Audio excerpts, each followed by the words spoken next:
างรถคุณคือบ่ดูดเหยียดผลบ่เนาะเอาดูเปิดดูด่ะ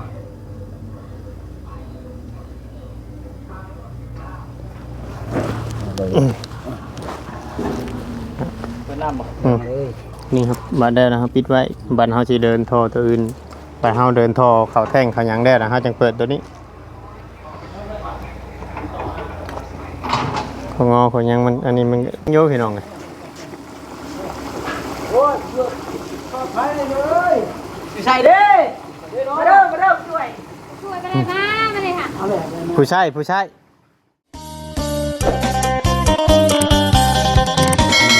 ครับสบายดีเนาะพ่อแม่พี่น้องเบิดสู่คู่สู่คนพี่น้องไงเนาะเบิดจุมองสุบอนว่าสิเป็นพี่น้องทางฝั่งลาวเนาะครับสวัสดีพี่น้องทางฝั่งไทยคือนึงพบพ่อกับช่อง YouTube ของเรายังชายใจกันด้อยเพียงเนาะอีกคือเก่าคือเดิมพี่น้องเอ้ยเพิ่มเติมก็ยังอยู่ทางบ้านทางเรือนของน้องดาวน้องเพียงเนาะกำลังงานแบบพี่น้องเดินท่อลงปั๊มลงยังคือว่า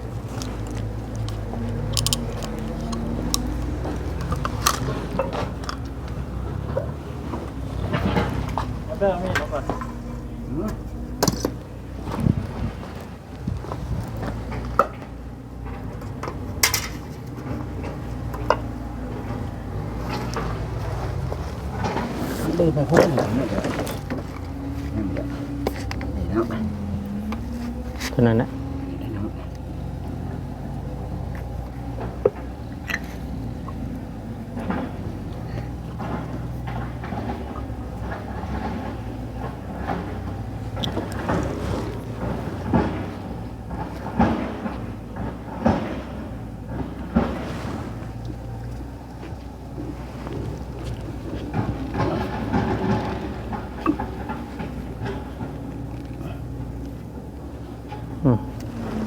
เดี๋ยวตัวนี้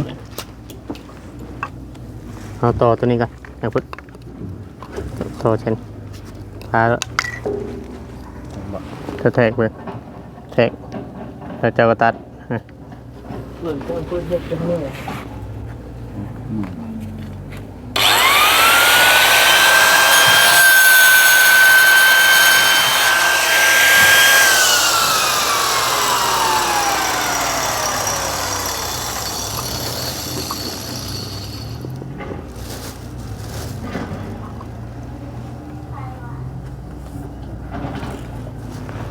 ช่างรถคุณคือบ่ดูด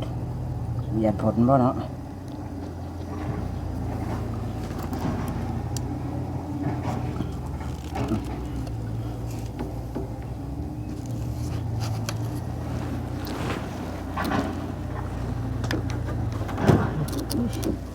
คือบ้าเนาะ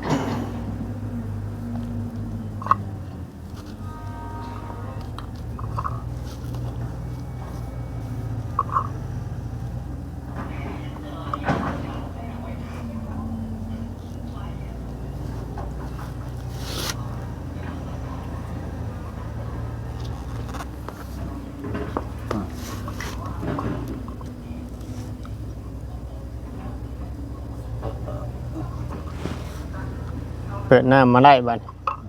เปิดมาลองมึงโดดน้ำลองดูเปิดดูด่ะ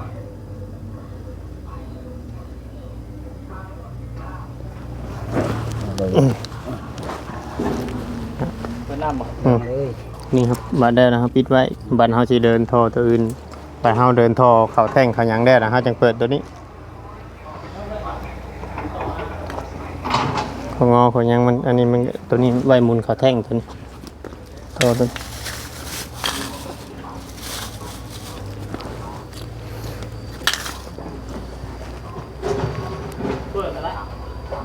ขึ้นเลย มาแล้ว ขึ้นแล้ว กินมันตก ใช่เพื่อมันสิมาฮอดวะมันก็ยังเฮิงเติบได้มันบ่เต็มมันบ่ลงเลยเนาะ ใช่ ขอน่ะบ่ได้ไป ล เต็ม งในยีกขับปิดไปอยู่ ไผปิดค่อยลงเลยนี่ ไปได้ทางนั้นมั้ยน้ำทันได้มาใช่ไหมนี่มาแล้วนี่ มาดิมาดิมันมาไล่คอนตอนนั้นมันลงพี่แล้วจะช่วยไว้ ตอนนี้แหละ ยังรู้จักกันเนาะ นี่ครับชิ่งคิวมุงนี่บ่ชิ่งน่ะเอาไว้มุงแกนี่บ่ฮะ มุมนี้ก็แล้วเราก็ใส่ของใส่ท่อออกมาพี่ออกมาพี่ ค่าเรือเป็นยังไง เจ้าของงอมาพี่งอปินมาทางนี้แม่งอปินมาพี่แหละแล้วมาพี่แหละเห็ดกอกตัวนึงอยู่นี่นะอยู่บ้างนี่เห็ดกอกไว้ทางนอกนี่แล้วมันมี3ทางมันมีบ่นะมันมีบ่มันมีแม่นได้ชื่อ3ทางมาใช้ของงอไปเดี๋ยวกับบัดนี้เข้าไปในพุ่นอีกบ่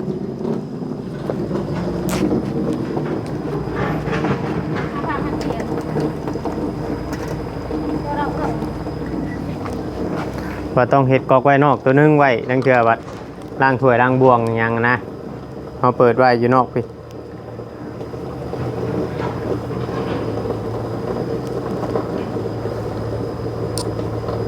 ท่อยาวเขาตัวนี้ท่อนี่ยังเดือท่อเส้นเดียวนี่บ่24 เซน24 เซนเกือบบ่พอเนาะ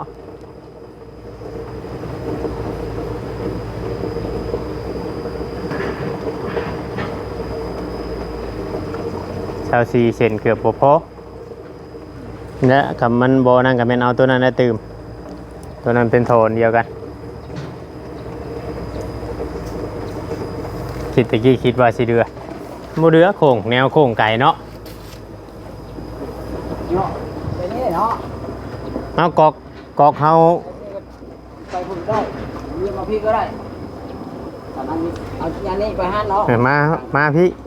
มาใส่อยู่พี่3ทาง เอาชาม ตรงเนี้ยกระถางเฮาตั้งอยู่พี่ได้กอกเฮาต้องเฮ็ดอยู่พี่ ทางอยู่พี่ แม่กระถางพวกนี่กระถางพวกถ้วยบวงนี่ พอดีแหละมันเลยจะดึงตัวนี้เนาะ แม่ เดี๋ยวทีนี้เอาชามทางอยู่ฮะ ทางไหนแยกมาพี่แยกเข้าไปในพุ่น มันบอก ไปห้องน้ำน้ ไปนี่ขึ้นนี่ ำไป ไปนี่มันบึงนี้เลยเนาะนี่ทางนึงทางนึงทางนึง พอมันสิงอกแงกขึ้นห้องน้ำอีกเด้น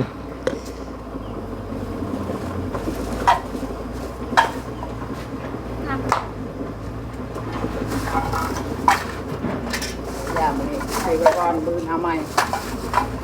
คำว่าจะมีเวียกไปกับมือจังเฮ็ดไหมบ่นั่นดอกมีแต่ว่าเปิดน้ำไว้แต่ เพราะเขายังงั้นเลยคอยจะเอาเด็กชายในเขา อ๋อ จะมากับพอดี เห็นไหม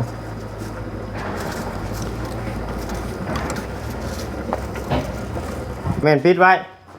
ปิดน้ำนะไว้แช่ทงอันนั้นกินนี่อ่ะไหนแห้งบ่จางพุ่น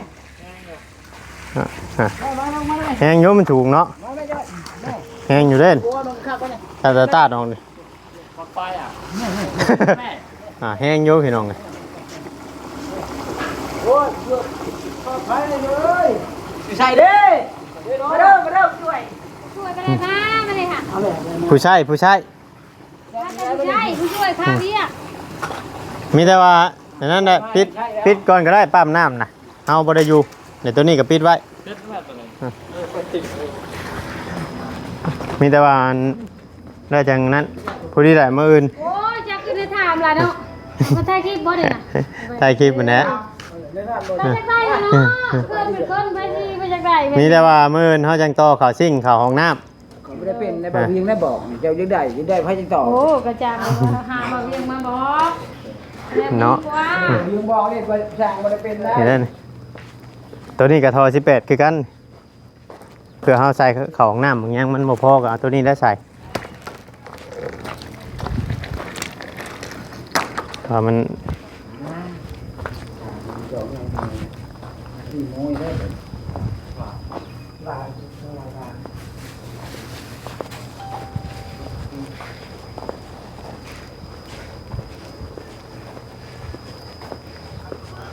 เจ็บเด้อปั๊มนี่เด้อช่างพุทธมาเก็บปั๊มนี่เก็บปั๊มเก็บปั๊มไว้ จอดมีนี่จอดโอ้จอดได้เจ้า อันนี้สิโยดินอันนี้ขึ้นมาเนาะโยดินแฮดินทรายดินทรายขึ้นมาไว้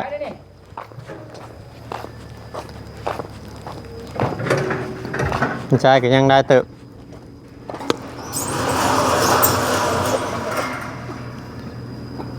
อยู่คือมื้อนี้ก็เบิด เลยมึงคิดว่าโอ้ยขานี่เลยแล้วโอ้ยโอ้ยโอ้ย ย้อนลงบ่ มาละฮะ ขุ่นๆคือสีขาวๆเนาะ โอ้ยมันคุ้ง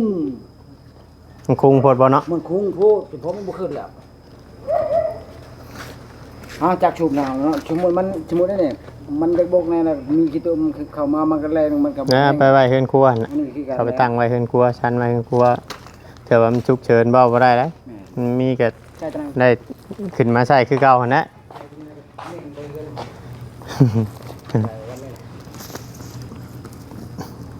โยไปจะได้ต่ออยู่นี่ล่ะเอาไปเลย เดี๋ยวมื้ออื่นลองเปิดเบิ่งจัก2เทื่อมันสิเต็มบ่ถังนั่นปันดิด อันจะเป็นแล้วโยเป็นโย เป็นใจนะเออ ปิดไว้แล้วละ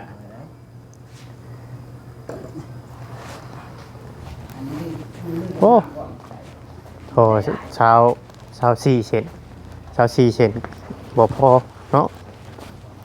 4เซนบ่พอเพราะว่าท่านขันว่าท่านได้เดินเข้าห้องน้ำได้พี่น้องเอ้ยวันนี้เขาสิเดินเข้าห้องน้ำแล้วก็เดินเข้าห้องน้ำแล้วก็เดินเข้าซิ่งน้ำอยู่ห้องครัวนี้แล้วก็มาเดินมาเฮ็ดกอกไว้หมุงนี้เฮ็ดกอกไว้นี่อันนึงเนาะพี่น้องเนาะเฮ็ดกอกไว้นี่ตัวนึงไว้ปิดเปิด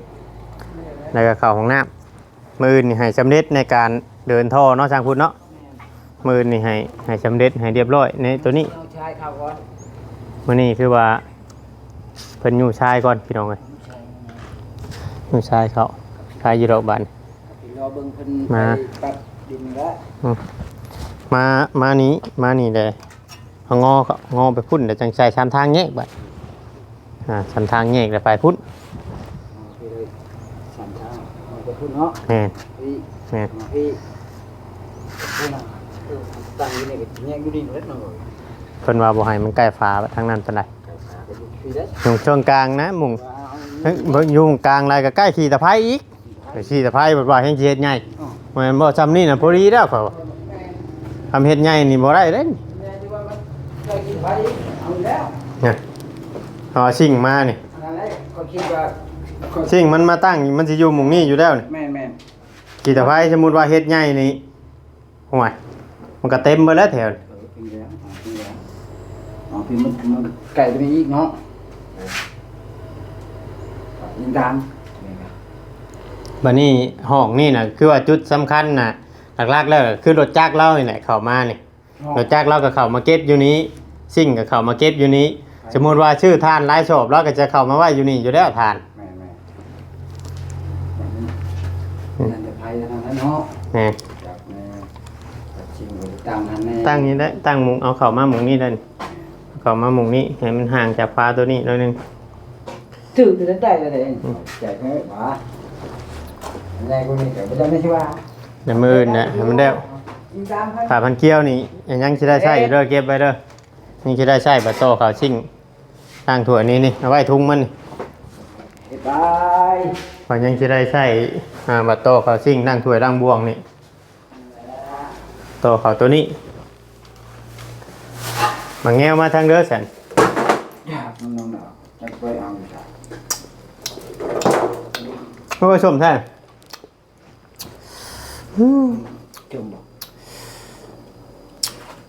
มันเหี่ยวเลยจนแข็ง มาจากนาก็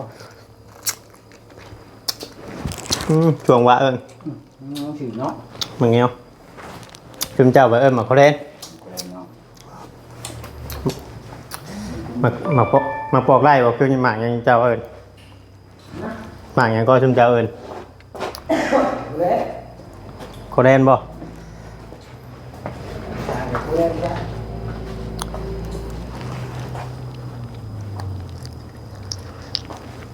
เนี่ยพี่น้องเนาะมันจะซีนำกันเบิ่งนำกันโอ้ยเฮ็ดไปคือว่าอีกประมาณมื้ออื่นนะพี่น้องอีกประมาณมื้ออื่นน่าจะได้ในการต่อน้ำต่ออย่างนี้นี่ก็ตอนนี้ทางเขาอันผู้ช่วยเขาสร้างพุทธนี่เพิ่นกระถารอเบิ่งไปเบิ่งกันรถเพิ่นสิปรับ ชุกดินเข้าเพื่อนเพิ่นนั่นแหละพี่น้องเนาะเพิ่นยังชุกบ่แล้วเมื่อวาน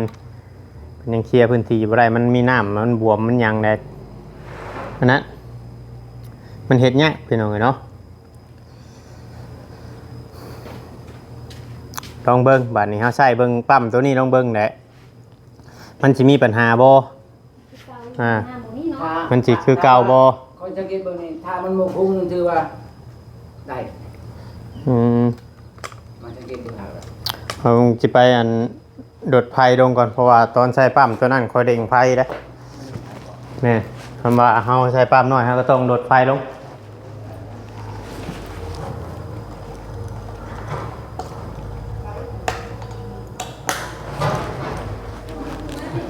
ปั๊มใหญ่คือว่าเฮาเด้งไฟขึ้น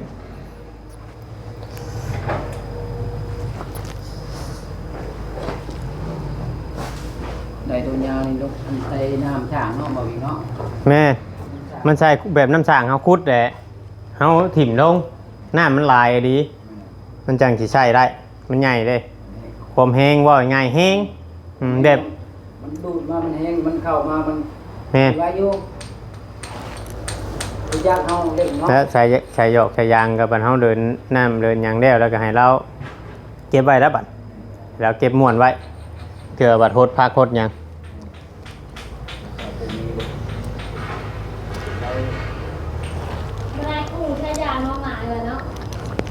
กูจะขึ้นไว้ใช้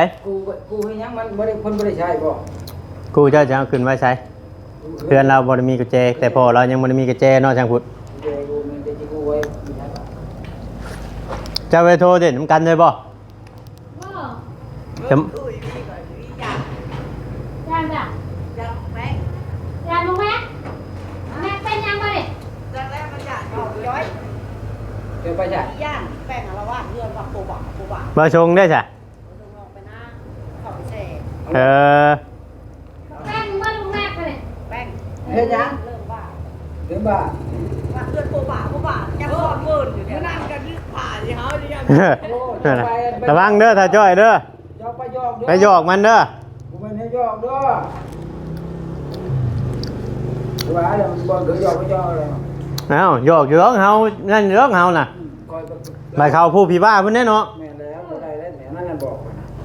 ไปแล้วลืมหยอกไปหยอกโอดไปเข้าคุมจะตีบ่ได้โอ้ยคน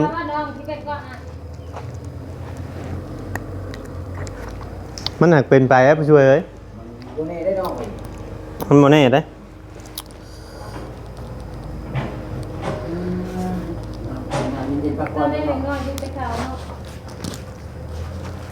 แบบผู้นี้นั่นลูกเมีย